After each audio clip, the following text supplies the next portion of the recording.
Hey everyone, welcome back. Ready for another deep dive. Definitely. Always love a good deep dive. Well, today we're tackling something super relevant, I think, for anyone who spends time with, well, little humans. Building self-esteem in kids. Such an important topic and something that honestly we could all use a refresher on. Absolutely. And we're basing this deep dive on this article here. 5 tips for building self-esteem in children, which, let me tell you, it's packed with really solid, actionable advice. Not just some vague feel-good stuff. Nope, not at all. We're talking concrete strategies here. Mm. And I think what I love most about this article is it doesn't just throw tips at you. It dives into the why, the underlying reasons these strategies actually work. And it all comes back to child development, Right. right? Understanding how those little minds are developing and how crucial those early experiences are for shaping their sense of self. Okay, so let's introduce these 5 tips. The article highlights genuine praise, encouraging problem solving, showing love and affection, focusing on strengths, or being a positive role model. 5 pretty powerful concepts, right? Absolutely. And what strikes me is how interconnected they are. Each tip supports and reinforces the others. They work together to create a nurturing environment where kids can thrive. Totally agree. And that's something I really want to dig into today. So let's start with the first tip, genuine praise. The article really emphasizes the genuine part. It's not just about showering kids with compliments. It's about being specific and sincere. Right, and I think this ties into something we were discussing earlier about growth mindset. It's not just about praising the outcome, but acknowledging the effort, the perseverance, the strategies they used. And that shift in focus from outcome to effort, that seems to be key here, right? It's Hmm. about fostering that belief that their abilities are not fixed. Exactly. It's not, oh, you're so smart, but rather, wow, look at how much you accomplished by sticking with it.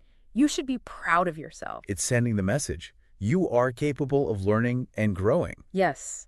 And that message is so powerful for building self-esteem. When kids believe they can learn and improve, they're more likely to embrace challenges rather than shy away from them. So instead of saying, you're such a great artist, Hmm. you might say, I love how you use different colors and textures in this painting. You put a lot of thought into it. Exactly. And notice how that kind of praise also encourages creativity and exploration.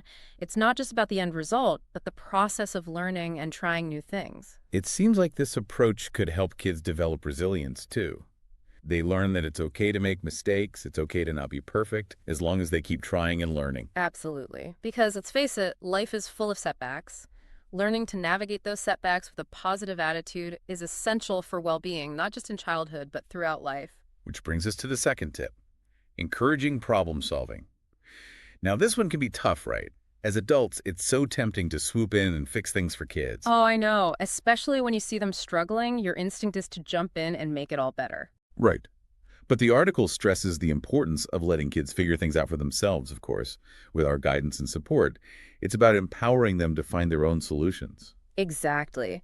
And there's such a sense of accomplishment that comes with solving a problem independently that I did it moment does wonders for a child's self-esteem. It's like you were saying earlier, it's about teaching them to fish, not just giving them the Yeah. fish. Exactly. And I think this tip is especially crucial in today's world where kids are facing so many complex challenges.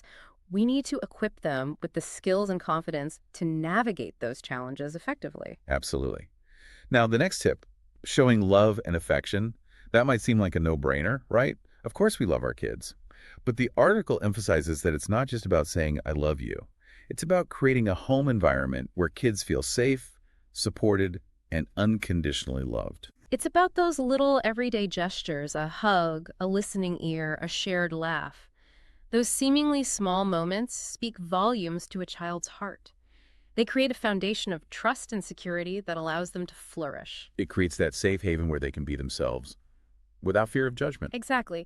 Because when children feel unconditionally loved, they're more likely to see themselves as worthy of love and respect. And that, in turn, strengthens their sense of self-worth. And that strong sense of self-worth can make a world of difference in how they approach challenges, how they interact with others, how they view themselves in the grand scheme of things. Absolutely. And it makes me think of the next tip, focusing on strengths. Every child has unique talents and abilities. It's so important to identify and celebrate those strengths. Because noticing what they're good at isn't about ignoring areas where they might struggle. It's about cultivating that sense of, I am good at something. I have value, I can contribute. Exactly. It's about helping them see themselves through a positive lens, recognizing their own unique brilliance. And that ties beautifully with the final tip, being a positive role model. Because kids, especially younger ones, they're watching us constantly, absorbing our behaviors, our attitudes, our reactions. Absolutely. They pick up on everything. So it's not enough to just talk about self-esteem. We need to embody it.